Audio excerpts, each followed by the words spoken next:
மே 3 முதல் உலகமெங்கும் Avni Cinemax Khushbu, Benz media ACS Arunkumar வழங்கும் சுந்தர் சியின் அரண்மனை 4 இசை ஹிப்ஹாப் தமிழா.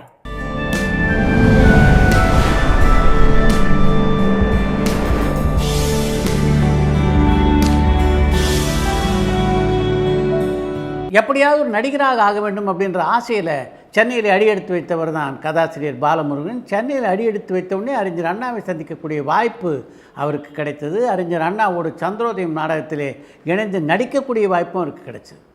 தன்னுடைய நாடக மன்றத்திலே பாலமுருகனை இணைத்து கொண்ட அறிஞர் அண்ணா பல நாடகங்களில் நடிக்கின்ற வாய்ப்பை பாலமுருகனுக்கு வழங்கினாலும் சினிமாவில் நடிக்க வேண்டும் என்பது பாலமுருகனுடைய கனவாக இருந்தது. தன்னுடைய விருப்பத்தை பற்றி அறிஞர் அண்ணாவிடம் பாலமுருகன் சொன்னபோது கலைஞர் மு. கருணாநிதிக்கு ஒரு கடிதம் எழுதி கொடுத்து அவரை போய் சந்திக்கும்படி சொன்னார் அறிஞர் அண்ணா. அதைத் தொடர்ந்து கலைஞர் மு. கருணாநிதியை சந்தித்தார் பாலமுருகன். அவருடைய முரசொலி அலுவலகத்திலே 2 ஆண்டுகளிலிருந்து சினிமாவில் நடிப்பதற்கான வாய்ப்புகளை தேடத் தொடங்கினார். 2 ஆண்டுகள் முடிந்ததே தவிர சினிமாவில் நடிப்பதற்கான வாய்ப்பு அவருக்கு கிடைக்கல. அப்போ கலைஞர் தான் பாலமுருகனை பார்த்து, நடிக்கிறது ஒரு பக்கம் இருக்கட்டும், நீ எழுத தொடங்கு, உனக்கு எழுத்து நன்றாக வருகிறது என்றார். அவருடைய அந்த வார்த்தை தான் பாலமுருகனை எழுத தூண்டியது. அதற்கு பின்னாலே தமிழ்நாட்டில் மிகப்பெரிய ஒரு திரைக்கதாசிரியராக உருவெடுத்தார் என்றால் அதற்கு காரணம் அன்றைக்கு கலைஞர் காட்டிய அந்த பாதை தான். சினிமா தொழிலுக்கென்று இருந்த மரியாதை முன்னாடி எப்படி இருந்தது, இப்போ எப்படி இருக்குது என்பதை விளக்குவதற்குத்தான் ஒரு சின்ன சம்பவத்தை உங்களோடு நான் பகிர்ந்து கொள்ளப் போகிறேன். பாசமலர் திரைப்படத்தில் கைவீசம்மா கைவீசு என்று சிவாஜி இறுதிக்கட்ட காட்சியை நடித்திருப்பார். அந்த காட்சியை திரையிலே பார்த்துவிட்டு கண் கலங்காதவர்களே இருக்க முடியாது. அந்த அளவுக்கு சிவாஜி மிகவும் உணர்ச்சி வசப்பட்டு அந்த காட்சியில் நடித்திருப்பார். அந்த காட்சியை நடிக்கிறதுக்காக படப்பிடிப்புக்கு ஒரு நாள் இடைவெளி வேண்டும் என்று கேட்டாராம் சிவாஜி. அந்த காட்சியிலே நடிப்பதற்கு தன்னை தயார்படுத்திக் கொள்வதற்காக சிவாஜி கேட்ட அவகாசம் அது. மறுநாள் காலையில் அந்த காட்சி நடிப்பதற்காக அதே மூடில் இறங்குறார் சிவாஜி. அவர் செட்டுக்குள்ளே அடி எடுத்து வைத்தவுடன் பின் ட்ராப் சைலன்ஸ் என்று சொல்வார்களே, அப்படி ஒரு மரண அமைதி அந்த செட்டுக்குள்ளே. இப்போ அந்த காட்சியை படமாக்க தொடங்குகிறார் பீம்சி. கைவீசம்மா கைவீசு என்று சிவாஜி கண்ணீர் விட்டபடி அந்த காட்சியை நடித்து முடிக்கிறார். மொத்த செட்டில் இருந்தவர்களும் கண் கலங்குகிறார். அந்த காட்சி பார்த்திங்கன்னா மொத்தம் 100 அடி தான். திரைப்படத்தில் ஒரு நிமிஷத்துக்கு சற்று அதிகமாக வரும், அவ்வளோதான். அந்த காட்சியை நடிப்பதற்கு அப்படிப்பட்ட ஒரு டெடிக்கேஷன் அந்த நடிகரிடம் இருந்தது. அந்த காட்சி அந்த அளவுக்கு சீராக படமாக்கப்பட வேண்டும் என்பதற்காக செட்டில் இருந்தவர்கள் அத்தனை பேரும் அப்படி ஒத்துழைப்பு கொடுத்தார்கள். இப்போ சினிமா பாணியில் சொன்ன கட்டு, நெக்ஸ்ட்டு சீன். சிவகுமார் உணர்ச்சி வசப்பட்டு மிகவும் உணர்ச்சிகரமாக ஒரு காட்சியை நடித்து கொண்டிருக்கிறார்.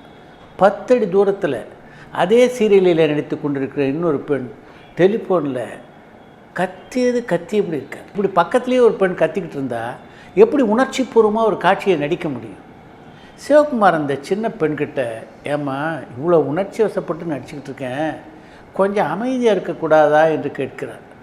சாரி சார் என்று அந்த பெண் கொஞ்சம் தள்ளி போய் நின்று பேசியிருந்தால் அது பக்குவம். என்ன சார் பேச்சு பேசுகிறீங்க, இத்தனை வருஷமாக நடிச்சுக்கிட்டு இருக்கீங்க, இது எப்படியும் டப் பண்ண போகிறீங்க, அப்படிங்கும்போது டப்பிங்கில் பார்த்துங்க என்று சொல்லிவிட்டு தன்னுடைய பேச்சை டெலிஃபோனில் தொடர்ந்தாராம் அந்த நடிகை. சிவகுமார் திரைப்பயணத்தை நிறுத்துவதற்கு ஒரு முக்கியமான காரணமாக இருந்தது இந்த சம்பவம் தான். அன்றைக்கி சினிமா உலகம் எப்படிப்பட்ட டெடிக்கேஷனில் இருந்தது, இன்றைக்கி எப்படிப்பட்ட ஒரு சூழ்நிலையில் இருக்குது, இதற்கப்புறமும் நாம் நடிக்க வேண்டுமா என்று சிந்தித்து சிவகுமார் இனி திரைப்படமானாலும் தொலைக்காட்சி தொடரானாலும் நடிப்பதில்லை என்ற முடிவை அன்று எடுத்தார். மக்கள் தலைவர் எம்ஜிஆரை பற்றி மிக அதிகமான படங்களை இயக்கிய பெருமை இயக்குனர் பா. நீலகண்டனையே சாரும். அதே மாதிரி சூப்பர் ஸ்டார் ரஜினிகாந்த் வைத்து மிக அதிகமான படங்களை இயக்கியவர் என்றால் அது எஸ்பி முத்துராமன் தான். எஸ்பி முத்துராமன் அந்த நிலைக்கு உயர்ந்தார் என்றால் அதற்கு மிக முக்கியமான காரணம் தொழிலிலே அவருக்கு இருந்த அர்ப்பணிப்பு தான். வீரத்திருமன் திரைப்படம் தான் எஸ்பி முத்துராமன் உதவி இயக்குனராக பணியாற்றிய முதல் திரைப்படம். இயக்குனர் ஏசி திருலோச்சந்தருக்கும் அதுதான் முதல் படம். அந்த படத்தை ஏசி திருலோச்சந்தர் இயக்கிய போது எஸ்பி முத்துராமன் ஏவிஎம் நிறுவனத்திலே எடிட்டிங் பிரிவிலே பணியாற்றி கொண்டிருந்தார். ஏசி திருலோச்சந்தர் அவர் இருந்தால் நல்லாயிருக்கும் என்று நினைத்த மெய்யப்ப செட்டியார் ஏசி திருலோச்சந்தரும் இணைந்து பணியாற்றும்படி எஸ்பி முத்துராமனும் கூறினார்.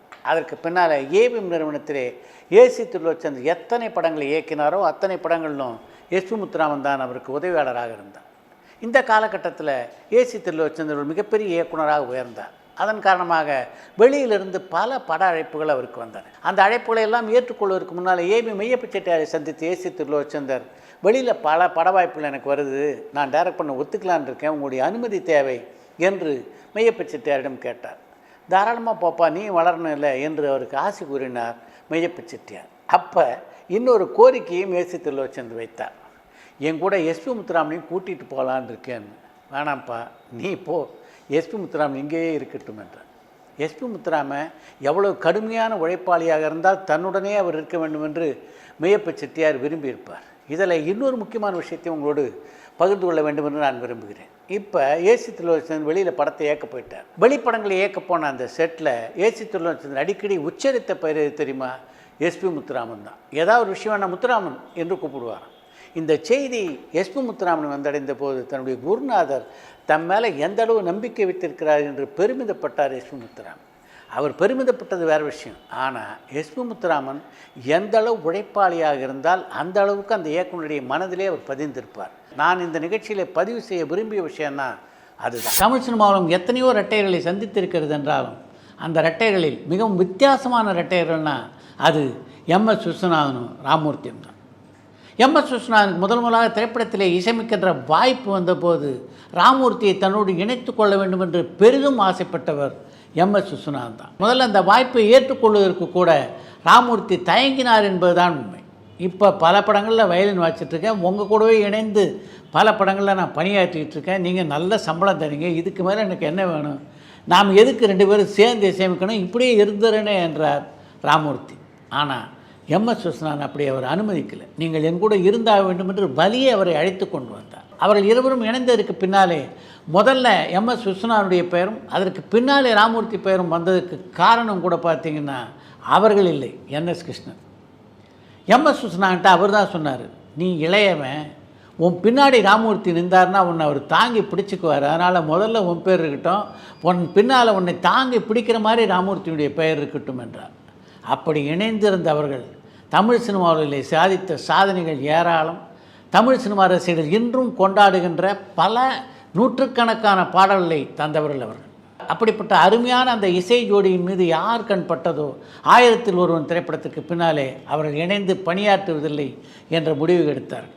அப்படி ஒரு முடிவு எடுத்தாலும் அதற்கு பின்னாலே எம்எஸ் விஸ்வநாதன், ராமமூர்த்தி ஆகிய இருவரும் தனித்தனியாக படங்களுக்கு இசையமைத்தாலும் அவர்களுக்கிடையே இருந்த அந்த நட்பு இருக்குல்ல, அது மட்டும் மாறாமலே இருந்தது.